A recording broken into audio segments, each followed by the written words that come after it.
For our vanilla cake, here are the ingredients. Our margarine 500 grams, our sugar 350 grams, our vanilla 1.5 tablespoon, baking powder 1 tablespoon, eggs 10, our flour 500 grams.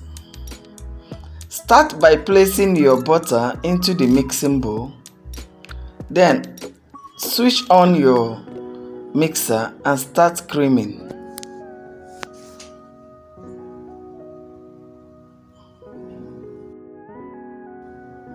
Gradually add in the sugar.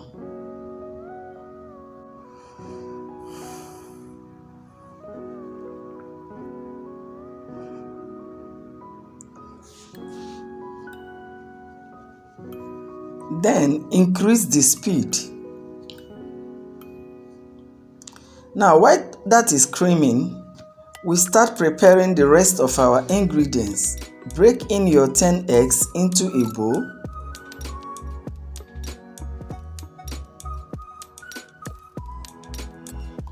Try making sure that the eggs you are using are quite fresh.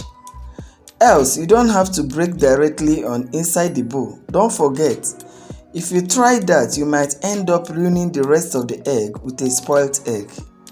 Here I am sure that the eggs I am using are quite fresh. That's why I'm taking the risk. Now you begin to whisk using your hand whisk.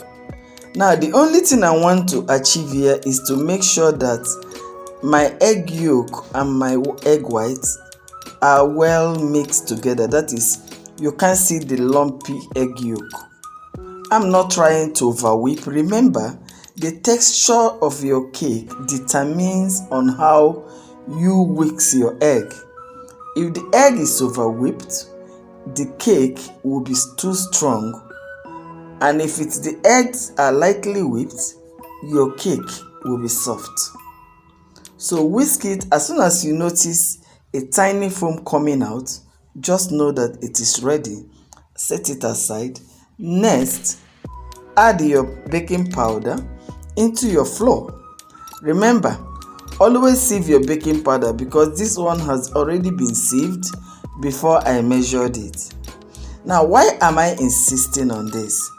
If you don't, a customer can easily eat a cake where a lumpy baking powder is, and they will tell you that the cake is bitter. So next, it has been creaming. Our butter and sugar has been creaming for 10 minutes. The next thing we are going to do now is to scrape down the sides of the pan and mix thoroughly. And I like bringing it down from the mixer to make sure it is well mixed.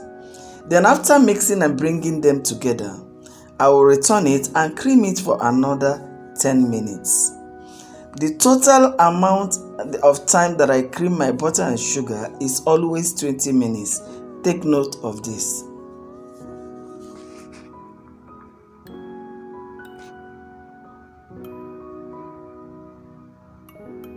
Now it's been 10 minutes and another 10 minutes, making it 20 minutes.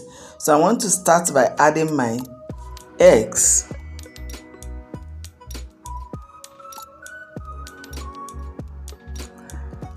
Remember, you have to lower your mixer as you are doing this to avoid splashing all over. And after gradually adding it, allow it to mix slowly for some time, then increase the speed. Now this is the reason why I did not overwhix with my hand, because I know that the mixer also is still going to mix it a little more, being the egg. So next, you add your vanilla flavor. I do not like mixing my vanilla flavor. If you like mixing it, you can add butterscotch or buttercream or any other good flavor. But don't forget that flavors react. There is a flavor you can mix with a flavor, you will not like the taste. So it's better for you to go by what you know instead of guessing. Now stop mixing. Scrape down every butter on the paddle attachment. Detach the bowl from the mixer as you are going to be folding in your flour by hand. This is to avoid overmixing as there is a particular texture we are looking for. Scrape down the sides of pan to bring together everything inside the mixing bowl. Now you are going to be folding in the flour in 3 batches. Starting with the 1/3 of the flour, remember there is baking powder inside our flour already. So you start with the 1/3 of the flour and mix. Mix thoroughly until it is well incorporated. After that, you add the second batch and mix again before the final batch.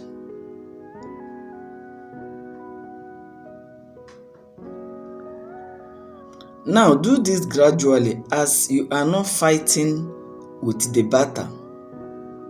Your main aim here should be to mix in the flour and to make sure that everything is well combined, not to overwork it. Immediately after you notice that your flour has been fully combined, stop mixing. There are 3 things to note in this particular cake. The first one is to cream your butter very well for 20 minutes.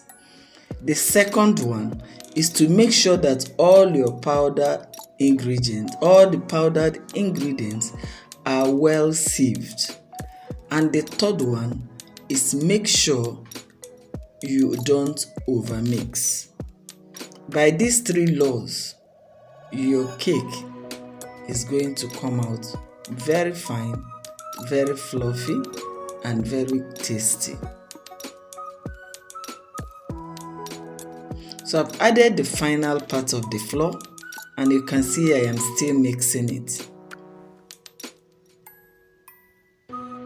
Now this vanilla cake is a recipe that yields almost every other recipe, as long as it is not an oil-based cake. So next, you pour into prepared pans, and here with me I have my 10 inches pan, and at the same time I have set aside 7 inches that I will be using for this particular cake. But if you don't want to use 10 inches pan, you are free to use at least 2 of the 8 inches pan.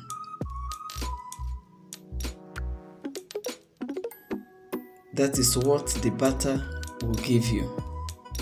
So now I've already showed you how to do this in the first video. Just use the bottom of your pan, make a roll, cut out through the roll, through the lines you have created, and then place the circle paper inside the pan, arranging it very well. So after that, you cut out a longer part of the parchment paper or non-stick paper. Remember, there are so many of them in the market, anyone will do. And then line it before pouring in your batter. Now, so many people ask this question. They said, will it stop the cake from burning? No, it will not. The only reason why we line our paper is to help our cake come out freely and easily from pan. If you place this cake with parchment paper inside a very hot oven, I am telling you, you are going to end up with a burnt cake. So don't ever give yourself the impression that the paper is going to prevent the cake from burning. No, it will not be that way. So apply your butter inside the pan first. Now you have to rub your butter as if you are rubbing cream on your body. Remember, you do not rub cream to leave patches all over your body. The same thing you do when you are rubbing this pan. Make sure everything is smoothly rubbed. with no lumps of butter anywhere. Now place in your paper, and then the next is the side part of the pan. Also take the longer paper and place there. Arrange it very well before pouring in your batter.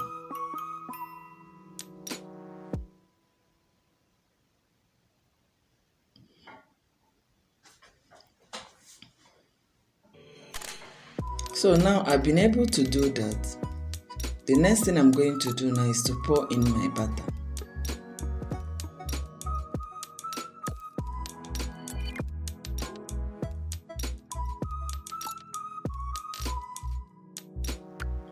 Now open it up very well to make sure everything is leveled. Next, heat it on your work table or on the floor. Make a well at the middle of the cake, a little well. Now this is to stop it from protruding on the upside. So this is our finished cake, the back of the 10 inches and the front of the 7 inches. See you in the next class.